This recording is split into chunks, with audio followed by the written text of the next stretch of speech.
ఇప్పటికే ముచ్చట అందరికీ తెలిసే ఉంటది. కేరళలో దీపక్ రావ్ అనే ఒక 60 ఇయర్స్ అతను రీసెంట్ గా సూసైడ్ చేసుకుని చనిపోయిండు. ఈ రీజన్ తెలిస్తే మాత్రం మస్తు బీపీ లేస్తది. బస్ లో ట్రావెల్ చేస్తున్నప్పుడు ఒక అమ్మాయి అటెన్షన్ కోసం అయినా ఈమెని బ్యాటర్ చేస్తున్నట్టు వీడియో తీసింది. వీడియో తీసుడే కాకుండా సోషల్ మీడియాలో కూడా అప్లోడ్ చేసింది. ట్విస్ట్ ఏంటంటే అది చూసిన కేరళ సొసైటీ అండ్ మీడియా ఆ అమ్మాయి ధైర్యం ని మెచ్చుకుంటూ రివార్డ్స్ అండ్ అవార్డ్స్ కూడా ఇచ్చినారు. అందరూ ఆమెను ఒక బ్రేవ్ గర్ల్ అనుకున్నారు. కానీ ఆ ఫేక్ బ్రేవరీ వల్ల ఒక ఇన్నోసెంట్ ప్రాణం బలైపోయింది.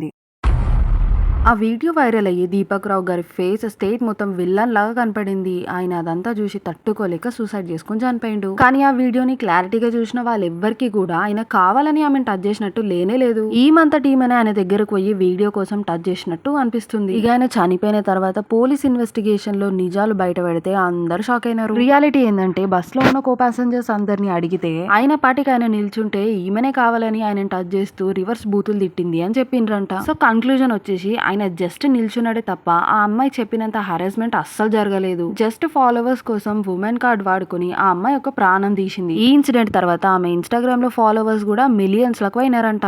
ఇప్పుడు ఆ వీడియో చూసి ఆయన మాటలు అన్నోళ్ళు, ఆమెకి రివార్డ్ ఇచ్చినోళ్ళు ఎవరైనా ఆయన ప్రాణంని తిరిగి తీసుకొస్తారా? సోషల్ మీడియాలో ఏమైనా టాపిక్ వస్తే చాలు దాన్ని గుంజి గుంజి సాగదీస్తారు. కానీ రియాలిటీ ఏందో తెలుసుకోకపోవడం వల్ల ఇవాళ ఒక ప్రాణం అయితే పోయింది. ఈడ నాకు అర్థం కాని ముచ్చట ఏంటంటే టాలీవుడ్ లో కొంతమంది ఫెమినిస్టులు ఉన్నారు. మొన్న శివాజీ గారు ఏదో అన్నారని అసలు సంబంధం లేని మ్యాటర్ లోకి దూరి పెద్ద పెద్ద ట్వీట్లు వేసి ఫెమినిజం గురించి మోరల్ సెన్స్ లెసన్స్ చెప్పినారు. శివాజీ గారి మ్యాటర్ లో అంత యాక్టివ్ గా ఉన్న ఈ సెలబ్ బ్యాచ్ ఇప్పుడు దీపక్ రావ్ మ్యాటర్ లో ఎక్కడున్నారు? ఫేక్ ఎలిగేషన్స్ తోటి ఒక ఇన్నోసెంట్ మ్యాన్ ని సోషల్ మర్డర్ చేస్తే ఎందుకు ఒక ట్వీట్ కూడా లేదు? ఫెమినిజం అంటే జస్ట్ మగవాళ్ళని టార్గెట్ చేయడమేనా, లేక తప్పు చేసిన అమ్మాయిలను కూడా నిలదీయం కూడానా?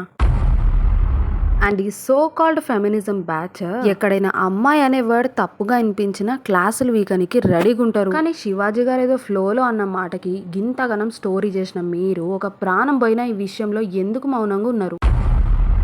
అంటే వీళ్ళ ఫెమినిజం జస్ట్ సెలెక్టివ్ టాపిక్స్ మీదనే ఉంటది. అదే ఒక హీరో గురించి అయితే వైరల్ అవుతుంది, కామన్ మ్యాన్ అయితే వైరల్ అవ్వదు. కాబట్టి అలాంటి టాపిక్స్ వీళ్ళు చూస్ చేసుకుంటారు. వీళ్ళు జస్ట్ నచ్చిన వాళ్ళని తిట్టడానికి మాత్రమే ఉమెన్ ఎంపవర్మెంట్ గుర్తొస్తుంది. ఒక అమ్మాయి పవర్ ని యూజ్ చేసి మిస్యూజ్ చేసి అవార్డ్స్ కొట్టి ఒక ప్రాణం తీసేస్తే అది ఫెమినిజం కి ప్రాబ్లం కాదు. కానీ ఎవరైనా బట్టలు చక్కగా వేసుకోమని చెప్తే మాత్రం నోరేసుకొని వాళ్ళ మీద పడిపోతాం. మళ్ళీ ఇట్లా బుర్కాలు వేసుకొని రివర్స్ గేమ్ ప్లే చేస్తాం. ఫైనల్ గా చెప్పొచ్చేది ఏంటంటే మనం ఎప్పుడు న్యూట్రల్ గానే ఉండాలి. తప్పెవరు చేసినా తప్పే. అది శివాజీ గారైనా లేక కేరళ బస్ వీడియో తీసిన అమ్మాయి. అండ్ ఈ సో కాల్డ్ ఫెమినిస్ట్ అని చెప్పుకొని తిరిగే ఈ సెలబ్స్ బ్యాచ్ మీరు నిజంగానే సొసైటీ గురించి ఆలోచిస్తే ఇట్లాంటి ఫేక్ కేసెస్ వల్ల చచ్చిపోయే మొగోళ్ళ గురించి కూడా మీరు మాట్లాడండి. అప్పుడే మీరు ఫెమినిస్టులు అని చెప్పుకొని తిరిగే మాటకి కూడా ఒక వాల్యూ ఉంటది. అండ్ ఈ వీడియో అయితే ఎండుకు వచ్చేసింది. అండ్ ఈ ముచ్చట మీద మీరేమనుకుంటున్నారో కామెంట్లో ఎప్పుడు అస్సలు మర్చిపోకండి. ఇట్లానే సపోర్ట్ చేస్తే మీరు వద్దన్న అప్డేట్లు ఇచ్చేస్తా.